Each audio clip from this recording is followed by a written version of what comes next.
brought to you by Nova शुद्ध घी। जब जब खाए दिल खुश हो जाए, सदियों का नोवा शुद्ध देसी घी, सपना स्वस्थ भारत का। I love घी। तो आदाब, नमस्कार, गुड इवनिंग, सत श्री अकाल। एक बार फिर आप तमाम लोगों का स्वागत है क्राइम तक की कहानी के इस एपिसोड में। उम्मीद है पूरी फैमिली अच्छी होगी, अपना और अपनों का ख्याल रख रही होगी। आज की कहानी की शुरुआत करूं उससे पहले आपको कल की कहानी का अपडेट दे दूं। कल पूरे पाकिस्तान में कोहराम था एक सोशल मीडिया पोस्ट की वजह से, और वो ये कि इमरान खान को रावलपिंडी के अडियाला जेल के अंदर एक रहस्यमय तरीके से मार दिया गया और उनकी लाश कहीं ले जाई गई है। अफगानी न्यूज़ की तरफ से ये खबर आई थी। उसके बाद जेल के बाहर धरना प्रदर्शन इमरान खान की तीनों बहनें बैठ गई थी। डिटेल में आपको कहानी सुनाई। अब दबाव पड़ा, प्रेशर पड़ा।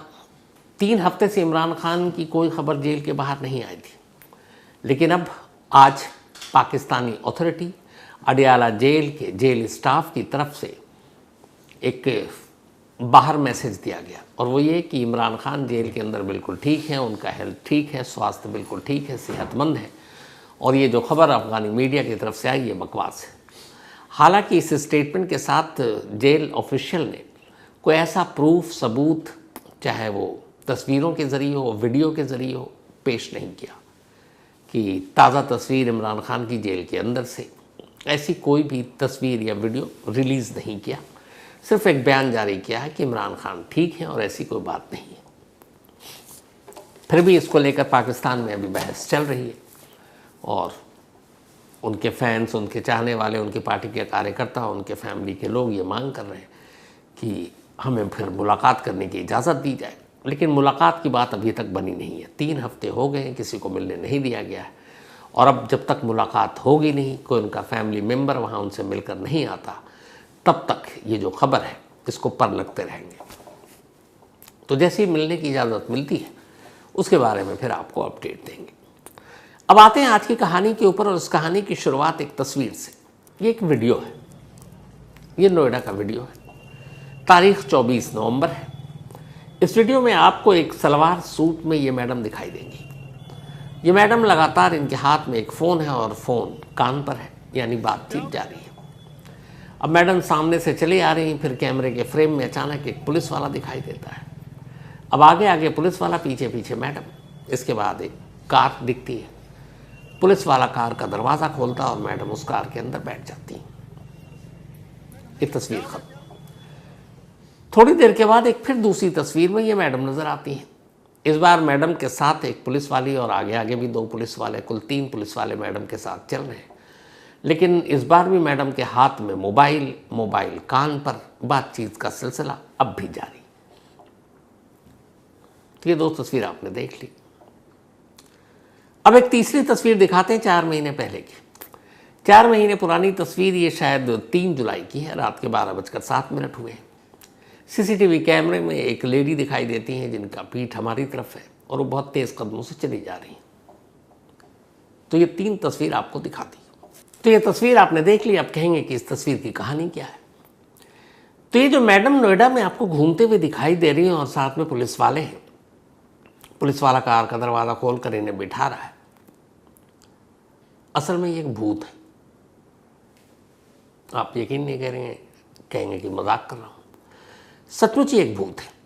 इसलिए ये भूत है कि इन मैडम का कत्ल 4 महीने पहले हो चुका है। 4 महीने पहले ये मर चुकी, और इनके कत्ल का इल्ज़ाम किसी और पर नहीं बल्कि खुद इनके अपने पति के ऊपर लगा।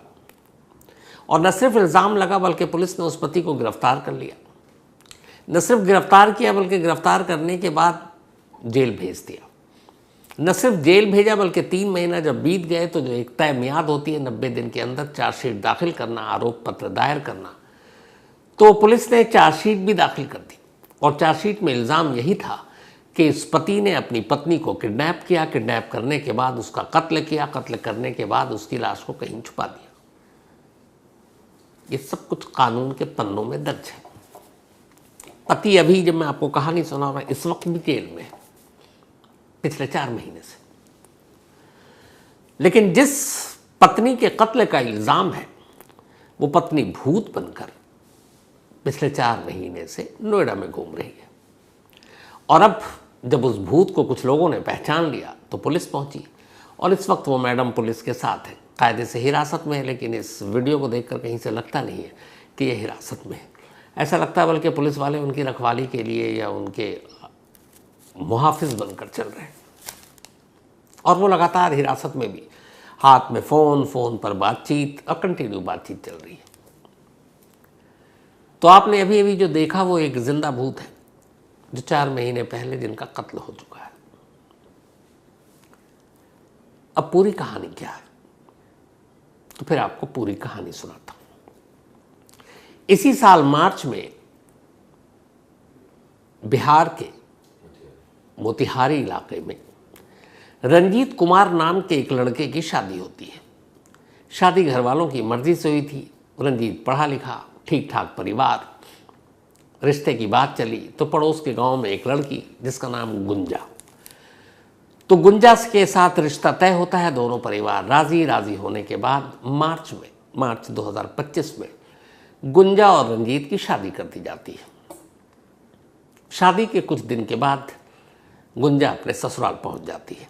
अब गुंजा ससुराल में है, पति पत्नी दोनों खुश हैं। धीरे धीरे वक्त आगे बढ़ रहा है, लेकिन जैसे जैसे वक्त आगे बढ़ रहा है तो गुंजा की जो हरकतें हैं वो ससुराल वाले अब नोटिस करना शुरू करते हैं। वो देखते हैं कि जब रंजीत यानी उसका पति चला जाता काम पर तो गुंजा अपने मोबाइल पर लग जाती। पहले तो घर वालों को यही लगा कि बेचारी ससुराल आई है, मायके की याद आती है, माँ बाप भाई बहन से बातें होती होंगी। चलता रहा, लेकिन बातों का सिलसिला मिनटों से जब घंटों में तब्दील हो गया तब उन्हें शक हुआ। उन्होंने अपने बेटे को बताया कि बहू तो दिन भर फ़ोन पे ही लगी रहती है। अब रंजीत ने भी देखा कई बार जब उसकी छुट्टी होती, संडे को वो घर पे होता, तो उसकी बीवी दूर बैठकर कहीं फ़ोन पे लगी रहती और घंटों। रंजीत ने पूछा कि क्या तुम्हें घर वालों की याद आती है, माँ बाप भाई बहन? तो फिर मैं तुम्हें ले चलता हूँ, कुछ दिन वहाँ रह लो। कहती नहीं, ऐसी कोई बात नहीं है।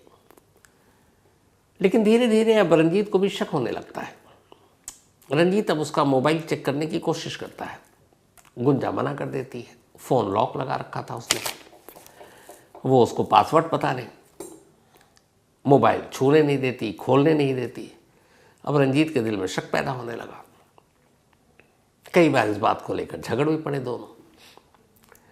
फिर आती है 3 मार्च की रात। 3 मार्च 2025 रंजीत और गुंजा एक कमरे में सो रहे थे।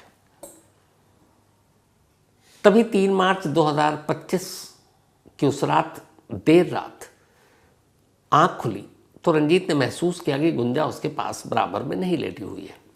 उसने देखा, बत्ती जलाई, देखा गुंजा है नहीं। बाहर निकला, दूसरे कमरों में देखा, वॉशरूम में देखा, कहीं नहीं। फिर अपने माँ बाप को उठाया, दरवाज़ा देखा, अंदर से कुंडी जो है खुली हुई है, वरना लोग लगा कर सोते हैं। अब उसे फिक्र होने लगी। वो बाहर भागा, बदहवास इधर उधर देखने लगा। रात को पड़ोसी भी जागे, कहीं है नहीं आसपास। ससुराल फ़ोन किया, उन्होंने कहा नहीं, यहाँ तो है नहीं। फिर सीसीटीवी कैमरा खंगाला गया।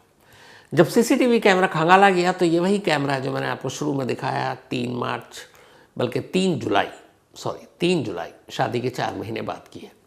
रात के 12:07 पर कैमरे में वक्त दिखा रहा है और इस कैमरे में यही गुंजा, रंजीत की वाइफ, तेज़ कदमों से कुछ घबराई हुई सी घर से बाहर निकलती है और फिर तेज़ी के साथ ही कैमरे के फ्रेम से गायब हो जाती है। अब जब उसने देखा कि वो तेज़ कदमों से जा रही है, आसपास कहीं खबर नहीं, चारों तरफ ढूंढ लिया। अगले दिन 4 जुलाई को अब रंजीत अपने घर वालों के साथ अरेजा पुलिस स्टेशन है, वहाँ पहुँचता है मोतिहारी में, और वहाँ जाकर अपनी वाइफ की गुमशुदगी की रिपोर्ट लिखा देता है। और वो ये भी बताता है कि रात को वो एक सीसीटीवी कैमरे में जाते हुए दिख रही है। पुलिस वाले कहते हैं वो कैमरा वैमरा छोड़ दो, वो हमारा काम है। गुमशुदगी की रिपोर्ट लिखते हैं और फिर कहते हैं कि तुमने तो गायब नहीं किया। फिर कहते हैं देखो मैं तो ढूंढूंगा, लेकिन तुम भी ढूंढो, मिल जाए तो बताना। परेशान रंजीत कहता है ठीक है, वहाँ से निकल लेता है। ससुराल वालों को पता, ससुराल वाले भी पहुँच चुके थे। अब सब मिलकर इधर उधर अपने जानकार दोस्तों सबको ढूंढ रहे हैं, कहीं कोई नहीं मिल रहा है। तभी 7 जुलाई को अचानक गुंजा के घर वाले यानी रंजीत के ससुराल वाले उसी पुलिस स्टेशन में पहुंचते हैं और एक नई कंप्लेंट दर्ज करा देते हैं। वो कहते हैं हमें शक है कि रंजीत ने दहेज की वजह से हमारी बेटी को मार दिया, मारने के बाद लाश कहीं छुपा दी। अब वैसे ही 4 दिन से पुलिस, रंजीत ने जो शिकायत की उस पर कोई एक्शन नहीं लिया, उल्टा कहा तुम ढूंढो। अब ससुराल वालों ने जब कंप्लेंट लिखी तो बस आनन फानन में पुलिस ने बिना कोई इंक्वायरी, बिना किसी जांच के सीधे रंजीत को गिरफ्तार कर लिया, एफआईआर दर्ज की। एफआईआर में ये था कि रंजीत ने अपनी बीवी गुंजा को किडनैप किया, उसे मार डाला और लाश कहीं छुपा दी। अब हम उससे उगलवाएंगे कि लाश कहाँ छुपाई है। एफआईआर दर्ज, रंजीत गिरफ्तार। अब पुलिस के लिए मामला बड़ा आसान हो गया। कंप्लेंट पे बिना किसी तफ्तीश, बिना किसी जांच, बिना गुंजा को ढूंढे हुए, बिना उसकी लाश को ढूंढे हुए सारा इल्ज़ाम का ठीकरा रंजीत यानी गुंजा के ही पति पर डाल दिया और उसके बाद उसकी पुलिस कस्टडी ली, उससे पूछताछ की, एफआईआर दर्ज, पुलिस रिमांड पूरी हुई। लेकिन न गुंजा की लाश का सुराग मिला, ना ही रंजीत ने अपना जुर्म कबूल किया। पर पुलिस को इससे क्या फ़र्क पड़ता है। इसके बाद पुलिस हिरासत की मियाद खत्म हुई, रंजीत को भेज दिया गया जेल। अब रंजीत जेल में। कमाल का केस था कि लाश है ही नहीं और रंजीत जेल में अपनी पत्नी के कत्ल के इल्ज़ाम में। और अब पुलिस को लगा चलो एक केस ख़त्म। अब धीरे धीरे वक्त बीता। अब कानून ये कहता है कि किसी भी केस में 90 दिन के अंदर चार्जशीट दाखिल करनी है। अब 3 महीने हो गए रंजीत को जेल गए हुए। इधर बेचारे घर वाले रंजीत को जेल से बेल दिलाने के लिए अपनी तमाम कोशिश कर रहे हैं। वकील सब कर चुके। घर की जमा पूंजी अब धीरे धीरे खर्च होने लगी। बेल पे बेल रिजेक्ट हो रहा है क्योंकि पुलिस ने केस ऐसा बना रखा था। रंजीत बार बार चीख रहा है कि मैं तो बेकसूर हूँ, मैंने तो सीसीटीवी दिखाया। और कमाल ये कि सीसीटीवी एक एविडेंस है कि उस रात गुंजा अकेली जा रही है। अगर उसका कत्ल हुआ, उसका किडनैप किया गया तो उसके साथ कोई तो होना चाहिए, जबकि वो अकेली है। और ये भी विटनेस, सबूत और बाकी के सीसीटीवी कैमरे से पता चला कि उस रात रंजीत अपने घर से बाहर ही नहीं निकला। जिस कैमरे में गुंजा कैद उस कैमरे में वो था ही नहीं। इससे ज़्यादा और सबूत क्या चाहिए। लेकिन पुलिस काम करना नहीं था, ईजिली केस को सॉल्व करना था, उन्होंने कर दिया। अब मुकदमा चल रहा है, पैसे खर्च हो रहे हैं, बदनामी अलग हो रही है। इस बीच में 3 महीने बीत गए। 3 महीने के बाद पुलिस ने चार्जशीट दाखिल कर दी। चार्जशीट में पूरी कहानी सुनाई कि दहेज कम मिला था, दहेज की वजह से लड़ाई झगड़ा चल रहा था। और फिर इसके बाद 3 जुलाई की रात रंजीत ने अपनी पत्नी को मार डाला। मारने के बाद उसकी लाश घर के बाहर ले जाकर कहीं छुपा दी, कहीं दफना दिया, गाड़ दिया, फेंक दिया। और रंजीत ही अपनी वाइफ के किडनैपिंग और मर्डर के लिए इकलौता एक्यूज्ड है। और फिर उन्होंने चार्जशीट में सारे सबूत भी दिखा दिए कि ये सबूत हैं, ये विटनेस है, इसने ये गवाही दी है। ससुराल वालों को भी कर दिया कि इनका भी ये कहना है, दहेज मांगता था, पीटता था। पुलिस का काम आसान। अब चार्जशीट दाखिल और अब ट्रायल शुरू होना था। 3 महीने के बाद चार्जशीट दाखिल हुई। 4थे महीने में अब ट्रायल और आरोप पत्र दाखिल होने वाले थे। इत्तेफाक से जब आरोप पत्र पर सुनवाई होनी थी और मोतिहारी की कोर्ट में, सेशन कोर्ट में इस पर अब जिरह शुरू होनी थी, अचानक एक फ़ोन आता है नोएडा से मोतिहारी के और कहा जाता है कि रंजीत की जो बीवी है उसके भूत को नोएडा में देखा गया है। कुछ लोगों ने देखा, पहचान लिया। बहुत सारे लोग नौकरी की तलाश में अलग अलग शहरों में एक ही इलाके के काम करते हैं। तो यहाँ से जब खबर गई तो फिर घर वालों तक खबर पहुंची। घर वाले भागे भागे पुलिस के पास गए। उन्होंने कहा साहब गुंजा तो नोएडा में देखी गई है, चलिए गुंजा को लेकर आते हैं ताकि रंजीत जेल से बाहर आ जाए। कमाल देखिए। अब फिर भी पुलिस का मोतिहारी कहती अच्छा नोएडा में देखी गई है, गुंजा है उसकी भूत, ठीक है चलते हैं, बट जाएंगे कैसे? नोएडा दूर है मोतिहारी से, तो साधन वाधन कुछ इंतज़ाम किया जाए, गाड़ी वाड़ी का। रंजीत के पिता को कहा जाता है अब गाड़ी का इंतज़ाम कीजिए, सफ़र का इंतज़ाम कीजिए, रास्ते में खाने पीने का इंतज़ाम कीजिए और हम पर्यटक टूरिस्ट की तरह आपके साथ चलेंगे। एक केस है जो मर्डर का केस है और उस पर पुलिस का ही रवैया। जबकि कानून ये है कि किसी भी केस में जो रजिस्टर हो गया है, अगर उसमें आपको कहीं कोई सुराग मिलता है, कोई अरेस्टिंग करनी है, कहीं से एविडेंस कलेक्ट करना है, तो पुलिस सरकारी खर्च पड़ जाती है। बाकायदा हर पुलिस, हर स्टेट सेंट्रल एजेंसियों को एक पुलिस में अलग से फंड होता है जो इन्वेस्टिगेशन के ऊपर खर्च किया जाता है और ये पैसे सरकार देती है। तो अगर मोतिहारी से नोएडा आना है, अब वो अलग बात है, डिपेंड करता है सिचुएशन पर कि आप ट्रेन से आ रहे हैं, कि आप प्लेन से आ रहे हैं, कि बाय रोड आ रहे हैं। लेकिन वो खर्च, वो बजट आप बिल दीजिए, अगर आपने गाड़ी हायर किया वो सरकार देगी, वो पुलिस देगी। लेकिन यहाँ कमाल, पुलिस कहती है कि ठीक है चलेंगे, हम उसको लेकर तो आएंगे, लेकिन पहुँचे नोएडा कैसे, तो आप गाड़ी वाड़ी हायर कीजिए। अब मरता क्या ना करता, रंजीत के पिता एक गाड़ी हायर करते हैं, सब हो गया, कहते हैं अब आइए साहब। अब पुलिस वाले गाड़ी में बैठते हैं, वहाँ से अब पहुँचते हैं नोएडा। नज़दीक तो है नहीं, कई 100 किलोमीटर है। रास्ते में खाते पीते रंजीत के घर वालों का एक तरह से टूरिस्ट बनकर नोएडा पहुँचते हैं। नोएडा आते हैं, फिर शख्स ने बताया था कि यहाँ उसकी भूत देखी गई है, उसके बाद उधर जाया जाता है। फिर एक घर पहुँचती है पुलिस, नोएडा पुलिस की मदद से। घर की घंटी बजाई जाती है, दरवाज़ा खुलता है, अंदर 2 लोग दिखाई देते हैं।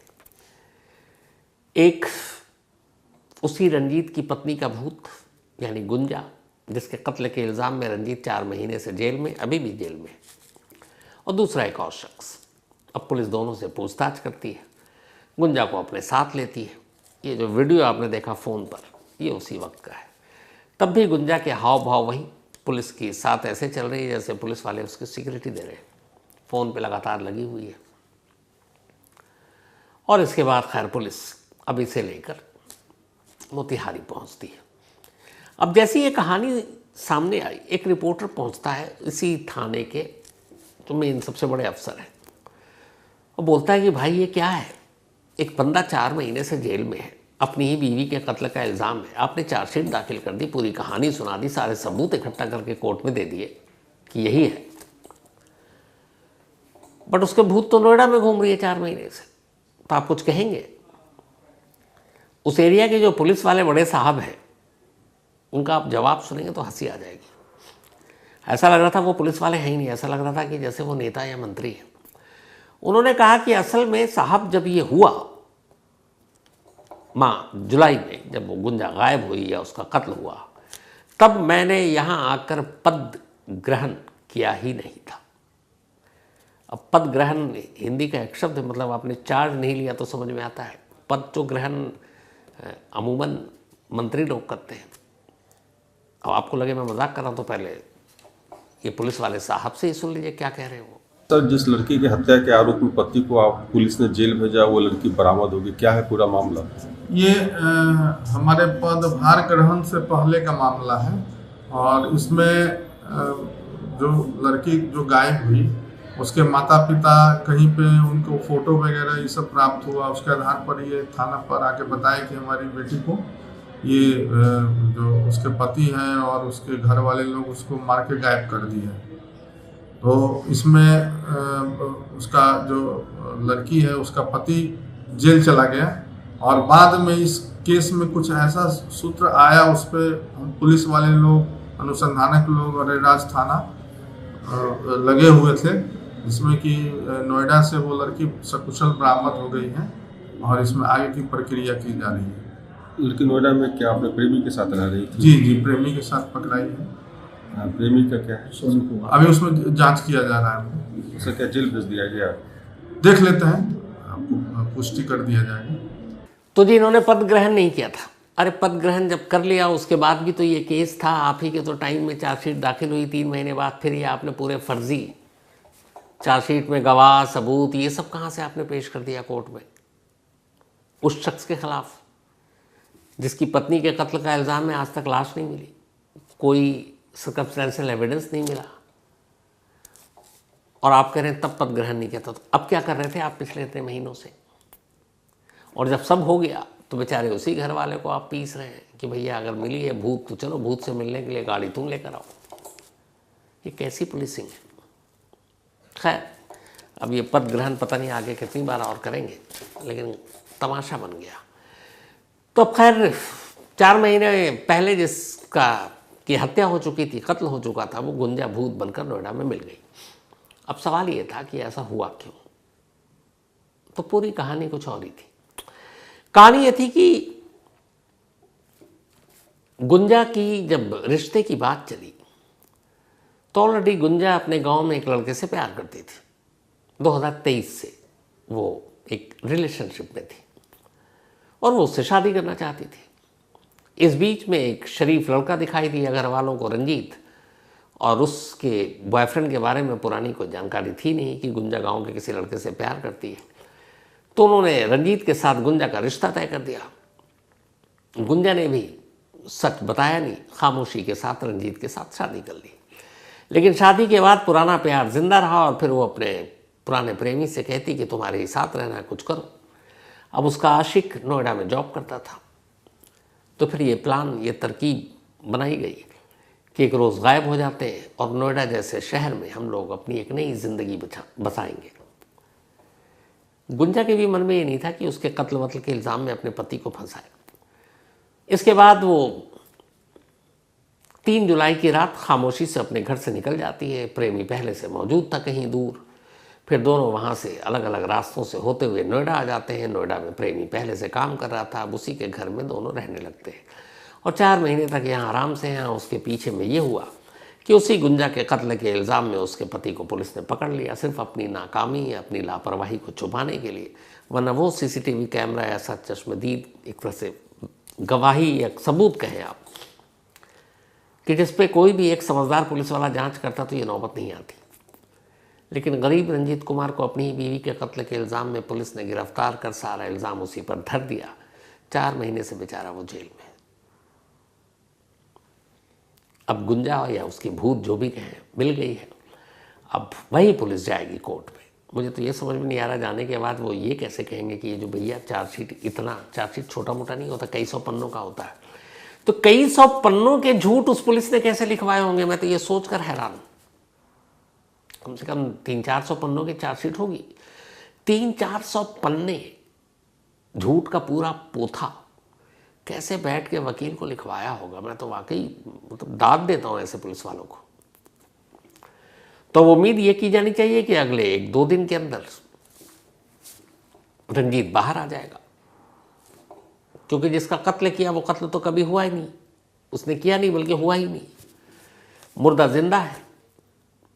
अब मुर्दा बनने के चक्कर में या जो भी है, कुछ धाराएं शायद गुंजा पे भी लगे, उसके बॉयफ्रेंड पर भी लगे, पर बहुत ज़्यादा संगीन इल्ज़ाम नहीं लगेगा, क्योंकि गुंजा ने कोई साजिश नहीं की थी कि मैं अपने आप को एक मुर्दा दिखाऊंगी और उसके इल्ज़ाम में मेरा पति जेल जाएगा।